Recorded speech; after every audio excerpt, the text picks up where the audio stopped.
A man's body can be hardened, his hands calloused, his back strengthened, but the soul, that's harder to protect. And today the modern man walks through a battlefield where he's told he is the villain by default, where his strength is called toxic and his silence mistaken for guilt. He's judged for speaking, condemned for standing firm, and shamed for simply existing as a man. The assaults aren't physical, they're mental, emotional, spiritual. To survive, more than survive, to thrive, a man must develop armor for the soul. And the Stoics knew exactly how. This discussion lays out 5 key pieces of that armor, the mental disciplines every man must forge if he wants to stay calm, strong, and virtuous in a world that would rather see him crumble. 1. The inner citadel. Fortify the place no one can touch. Epictetus said, "No man is free who is not master of himself." The Stoics believed in the concept of the inner citadel, a space within your soul that no insult, no crisis, no external pressure can breach. It is the fortress of your mind, built not from walls, but from principles. In today's world, every newsfeed, headline, or agenda is designed to breach that citadel, to make you doubt your nature, your value, or your role as a man. But they only succeed if you let them in. Why this matters? External attacks can only wound the unguarded mind. Without an inner citadel, you react to everything, losing peace and clarity. A fortified mind allows you to respond with discipline instead of emotion. How to apply it? Set aside time daily for solitude and mental discipline, reading, journaling, reflection. Establish your non-negotiable values and never compromise them under pressure. When the world tries to shame or confuse you, return to your citadel and ask, is this aligned with reason or noise? A Stoic reminder, the man who builds a fortress within can walk unshaken through a crumbling world. 2. Refuse the poison of victimhood. One of the most seductive traps for modern men is victimhood. You're told that you're hated, misunderstood, and attacked, so why not collapse into resentment? But the Stoic man refuses this poison. Seneca wrote, "It is not the man who has too little, but the man who craves more, that is poor." Self-pity feels like relief, but it destroys sovereignty. It turns warriors into spectators, waiting for justice instead of becoming it. You may be mistreated, misjudged, mislabeled, but you are never powerless unless you surrender that power by embracing victimhood. Why this matters? Victimhood feels like strength, but it's surrender in disguise. Power lies in agency, always. A man cannot build his life while blaming others for every crack in its foundation. How to apply it? When wronged, shift focus immediately from blame to response. Replace, "Why is this happening to me?" with, "How will I respond as a man of virtue?" Remember, you may not control events, but you control how you rise from them. A Stoic reminder, victimhood is poison dressed in sympathy. Drink it, and you rot from within. 3. Silence is strength in the age of noise. Modern men are expected to explain themselves constantly, justify their strength, apologize for their masculinity, defend every belief, value, and action, often to people who've earned no such explanation. The Stoics chose silence. Marcus Aurelius said, "Waste no more time arguing what a good man should be one." Silence is not weakness, it is signal clarity. It says, "I do not need your approval to be who I am." In a world that equates volume with truth, the quiet man becomes magnetic, because his strength isn't in his voice, it's in his presence. Why this matters? Constant explanation is an invitation to be controlled. Silence protects energy and reinforces internal confidence. The loudest man is rarely the strongest, he's often just the most afraid. How to apply it? Speak only when it adds value or clarifies virtue. Stop defending your masculinity. It is not a crime. Practice calm detachment when others try to bait or shame you. A Stoic reminder, be so rooted that silence becomes your most powerful statement. 4. Master the art of withdrawing without weakness. There are times when a man must walk away, from conflict, from media, from corrupt culture, not out of fear, but as an act of preservation. Epictetus taught, keep your attention focused entirely on what is truly your own concern. A Stoic knows when to engage, and when to conserve his energy. He doesn't wage war in every comment thread. He doesn't try to correct every lie. Instead, he chooses his battlefield carefully.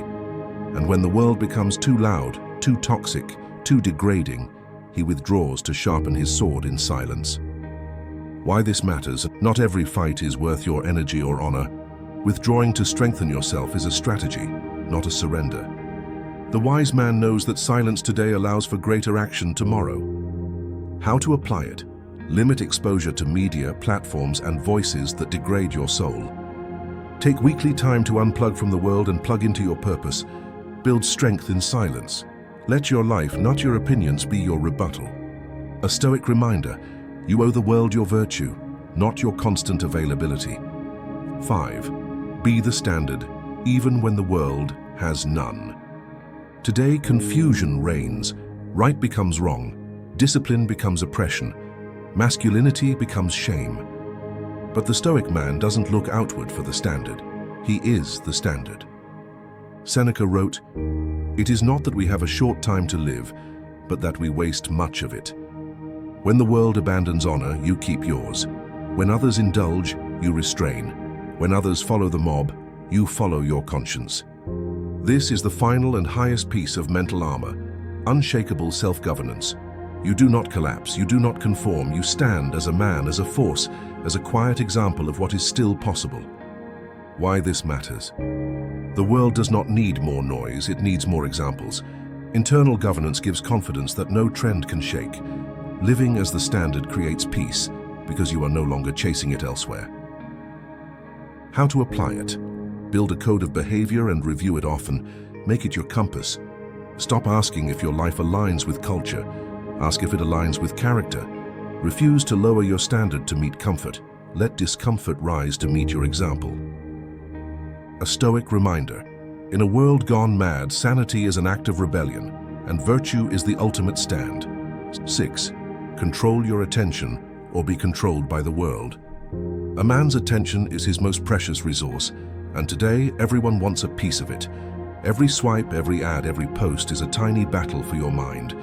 And every moment you give it away to mindless distraction, to outrage, to comparison, is a moment stolen from your soul's strength. Marcus Aurelius warned, "The things you think about determine the quality of your mind." In a hostile world, protecting your attention is a form of mental warfare. You must become the gatekeeper of your own focus, because if you don't, the world will flood your mind with weakness. Why this matters? Attention determines thoughts, and thoughts determine identity. Without control of your focus, you cannot direct your growth. What you feed your mind will become the world you live in internally. How to apply it? Start each day with silence, not screens. Remove toxic inputs, gossip, doom scrolling, low-quality entertainment. Replace reaction with reflection. Read, write, or contemplate for 30 minutes a day. A Stoic reminder: your attention is your armor. Don't hand it to your enemies. 7. Let insults teach you who you are and who they are. In a world eager to judge and insult men simply for living by their nature, the Stoic approach is not to react, but to observe. Epictetus said, "If someone succeeds in provoking you, realize that your mind is complicit in the provocation." Criticism reveals more about the critic than it does about the man being judged. An insult often comes from fear, envy, or projection. The Stoic does not absorb these attacks. He inspects them like foreign arrows that never pierced his armor. And sometimes, if there is truth in the insult, he learns. If not, he lets it fall at his feet. Why this matters? Reactivity gives others power over your emotions. Calm examination reveals what is useful and discards the rest. Growth comes from discerning reflection, not egoic defense. How to apply it? When insulted, pause, ask, is this true? Is this useful? Is this worthy of me? If yes, learn. If no, let it go with complete indifference. View all criticism as potential training, not personal threat. A Stoic reminder: the insult that does not land cannot wound. Rise above the noise. 8. Accept the burden of being unpopular when you stand for truth. There will be times when standing for truth, strength, and masculinity will cost you something: a friendship, a reputation, a place in a weak society. The Stoic accepts this as the cost of integrity. Marcus Aurelius wrote, "Just that you do the right thing, the rest doesn't matter." Too many men silence themselves out of fear of judgment. They water down their values to remain liked, but the cost of fitting in is too often self-betrayal. To guard your soul, you must accept that some will not understand you. They are not meant to. Why this matters? Seeking universal approval guarantees you'll lose yourself. True peace comes from alignment with your values, not others' validation. Men of principle often walk alone, but they never walk in shame. How to apply it? Define clearly, what are you willing to lose in order to keep your integrity? Practice saying no with firmness and calm when your values are tested. Accept disapproval as a badge of honor when it comes from standing tall. A Stoic reminder, the cost of being real is far less than the cost of being false. 9. Transform hostility into fuel for excellence. The world's hostility toward men doesn't need to break you. It can build you. Seneca taught, difficulties strengthen the mind as labor does the body. The more you are challenged, the more opportunity you have to sharpen your discipline, clarity, and conviction. Let society's contempt for virtue make your virtue unshakable. Let their insults push you deeper into self-refinement.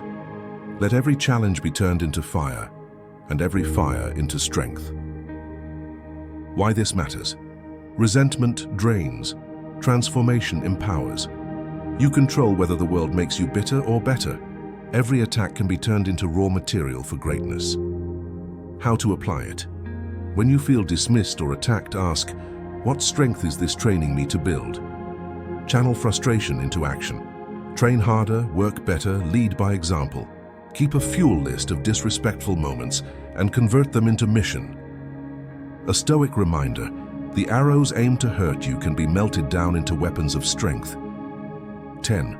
Live as a guardian, not just of yourself, but of others. The final piece of mental armor isn't just about you, it's about those who come after you. Marcus Aurelius reminded us, what we do now echoes in eternity. In guarding your soul, you are also lighting a path for other men. Your discipline becomes their hope. Your clarity becomes their compass. Your refusal to break becomes a silent invitation for them to rise. You are not just protecting your own spirit, you are preserving the idea of what a man can still be in a world that's forgotten. Why this matters? Your strength sets a silent standard for your sons, brothers, and friends. Most men have never seen true masculine virtue modeled. Be the first they see. Every choice you make in secret shapes the world others must walk through. How to apply it? Ask daily, what example am I setting right now? Reach back when you're strong. Guide others through what you've survived. Never underestimate the power of one man living with honor to shift culture. A Stoic reminder, guard your soul not just for survival but for legacy. Final thoughts, you are the wall, stand unshaken. You will be misjudged. You will be insulted. You will be tempted to lower your standard, to fall silent, to collapse inward. Don't. You are the wall between chaos and discipline. You are the barrier between virtue and decay. You are the reminder that masculinity is not shameful, but sacred. Let the world rage. Let the critics howl. Let the trends shift with the wind. You do not move. Build your inner citadel. Guard your attention. Live by your code. Transform attacks into armor. And walk forward, not with arrogance, but with stillness. As Marcus Aurelius wrote, if you are distressed by anything external, the pain is not due to the thing itself, but to your estimate of it, and this you have the power to revoke at any moment. So revoke it. Reclaim your soul, reforge your confidence, and stand as a man who cannot be moved,